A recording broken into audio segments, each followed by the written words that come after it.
শ্রী বিষ্ণুর পায়ের কাছে মাতা লক্ষ্মী বসে আছেন। কিন্তু জানেন, এ কি নিছকই কোনো সাধারণ ঘটনা, নাকি এর পেছনে লুকিয়ে রয়েছে অন্য কোনো কারণ? তবে পুরাণ অনুযায়ী মাতা লক্ষ্মীর বোন অলক্ষ্মী বরাবর তাঁকে ঈর্ষা করতেন। দেবী লক্ষ্মী যখনই তার স্বামী বিষ্ণুর সাথে থাকতেন, তখনই সেখানে পৌঁছে যেতেন অলক্ষ্মী।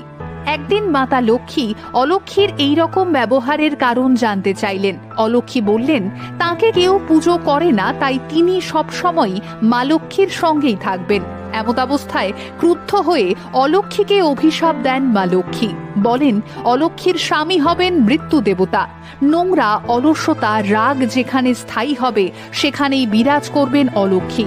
তাই মাতা লক্ষ্মী সবসময়ই বিষ্ণুর পায়ের নোংরা পরিষ্কার করতে থাকেন, যাতে কোনোভাবেই সেখানে অলক্ষ্মীর স্থান না হয়।